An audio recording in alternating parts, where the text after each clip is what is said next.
Okay mga Lods, welcome back to another content and unfortunately po hindi maganda tong bungad ng araw natin ngayon. Now, eto pong babaeng nakikita nyo, ako po kasi to inibitahan po ako nila Sir Mike Cervera doon po sa kanilang podcast dito sa Bagong Pilipinas Podcast at nag-discuss kami ng mga about sa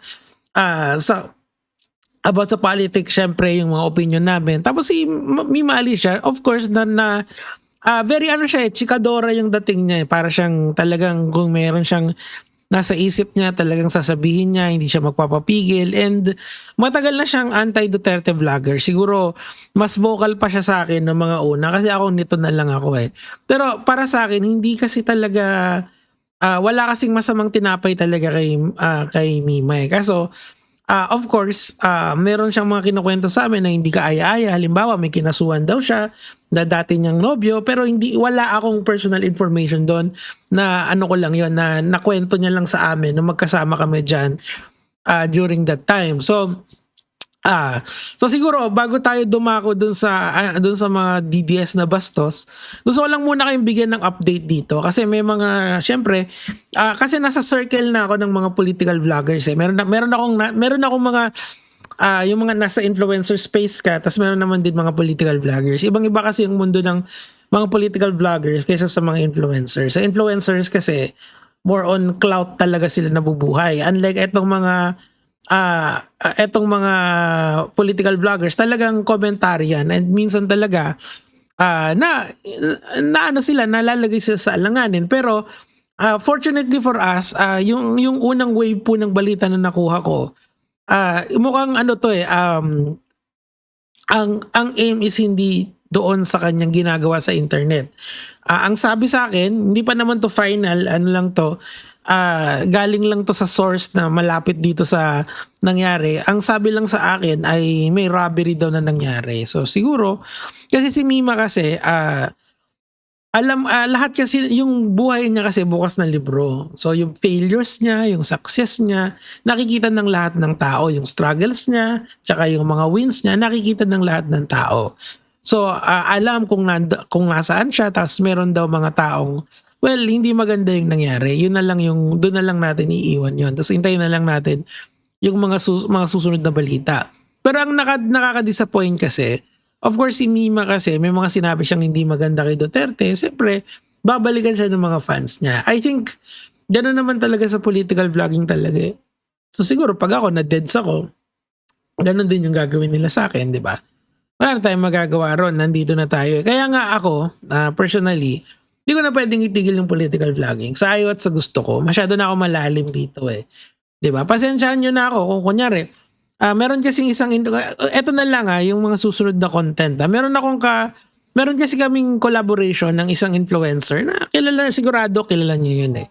Hindi ko pa nagagawa yung content na nire-request niya sa akin kasi nga sobrang busy ako dito sa political vlogging. Tapos ngayon, si Mima, hindi ko naman matuturing siya na sobrang kaibigan ko pero masasabi ko na nakadaupang palad ko siya paminsan and wala namang masamang tinapay sa amin. Walang maling nangyari. And napakasaya ko para sa kanya kasi si Mima kasi nung nagkakilala kami, single mom yan. Single mom siya tapos yung anak niya nasa Samar. Tapos dito siya nag-grind sa bansa dito sa atin. Tapos alam mo yon, talagang naging success story siya. Kasi bukod sa maganda yung kitaan niya, kasi pag tinignan mo yung Facebook niya, itong YouTube niya, di ba? Ang ganda ng mga views niya, di ba? Sa political vlogging kasi kung ganyan ng mga views mo, mataas ang kikitain mo dyan. Kahit nasabihin mong 10K lang yan, mataas yung ganyan. Kasi yung watch time niya, sigurado, doon pa lang, paldo na siya. Tapos sa Facebook, ang dami niyang pages na nagva-viral lagi. So, I would say na naging successful siya sa political vlogging career niya. Tapos, alam mo yun, nakapagpundar siya. Ngayon, nagne-negosyo na siya. Ang sabi nga sa akin ng mga kaibigan niya, yung talagang mga nasa circle niya. Kasi ano lang kasi ako, bagong salta lang ako sa kanila. Kila Boss Mike, kila Ka-Coffee, kahit si Melo, iba na rin yung circle ni Melo eh, di ba? So, Sino pa ba? Yung mga madami yung mga sila Attorney Ray, sila sino pa ba? Sila Kagawa Joey, itong mga to. Bagong salta pa lang naman talaga ako rito eh. So swerte lang ako kasi kilala na ako initially. So alam mo 'yun. Yun si Mima ayan kita mo nagkukulitan kami diyan. Yan yung mga final memories namin. At least maganda yung naging resulta. Now, eto na yung masakit na part dito. Kasi pinost siya ng News 5, eto vlogger pinatay yan. Nasawi ang political vlogger na si Mima Alicia matapos pagbabaril ng riding in tandem sa Barangay Caloocan. So, ang nangyari daw diyan, naabangan daw yung sasakyan nila. Ayan bandang 3 AM tapos binaril daw sila. So, yung motibo na lang yung hinahanap rito. Meron daw kinuha, so tinitingnan nila yung robbery angle. Pero eto, kabilang dito yung posibilidad na may kaugnayan ito sa negosyo, buy and sell ng live-in o sa pagiging political vlogger. I don't think it's political vlogging. So, yan yung mga tinitingnan nila na angulo dito sa nangyari kay Mima. Kaso ang masakit kasi rito, hinahahasya ng mga DDS. Ay, ang dami 15K. Lamang yung tarantado, di ba? Tapos puro, kasi siya admin, medyo may hindi eh. Tama, admin vlogger siya di ba? Mas admin siya haters will hate, bashers will bash. But when it comes to human life, have some decency. Politics, wala na yan. Ano na yan talaga. Yung mga tao kasi ngayon, pansin ko, pagdating sa politics, talagang sarado na yung isip nila. Kung kalaban ka nila, okay lang na mamatay ka. Like, wala naman kayong nakukuha eh. Like, isa sa mga sinasabi kay Mima dyan na, eto, sinabi rin sa akin ng ibang mga kaibigan niya, na according to them, of course, this is, I will qualify this as rumors. Nagchichismisan lang naman tayo rito eh.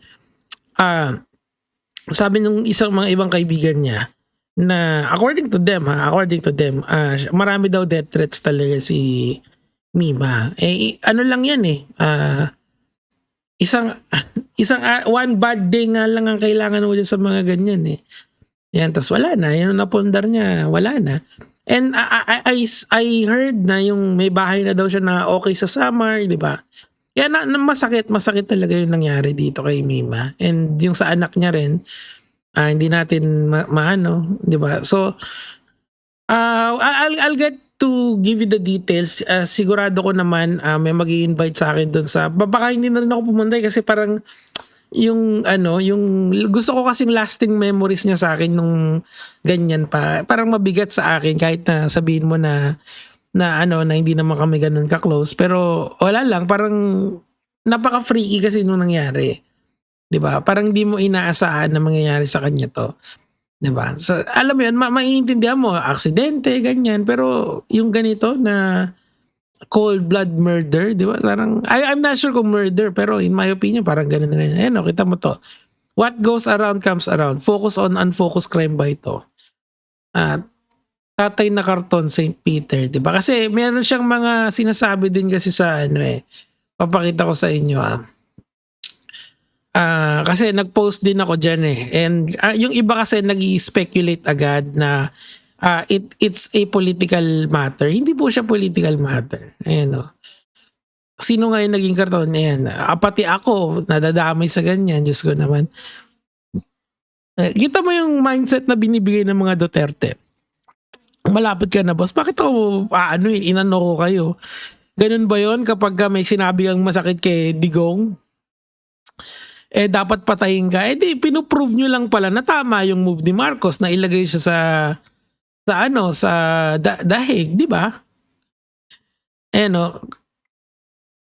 Ayun, naging kwento si Mima, bunga nga kasi parang ikaw, di ba? Yung mga ganyang kademonyuhan, di ba? Grabe, di ba? Baka food vlogger na lang. Hindi naman, tutuloy ko pa rin tong political vlogging. Ganun talaga eh.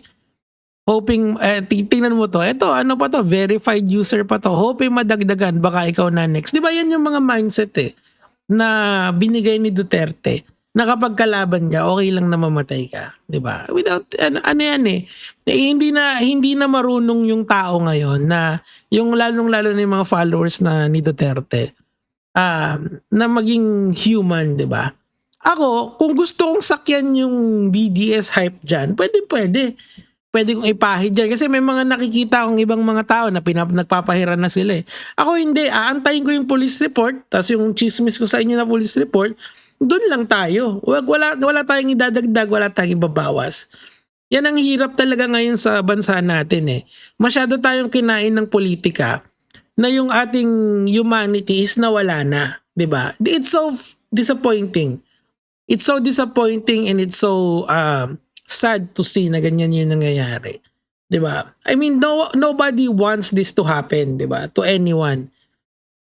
Tapos ang masakit pa nun, si Sara Duterte, gusto kong i-end to ng talagang may diin eh.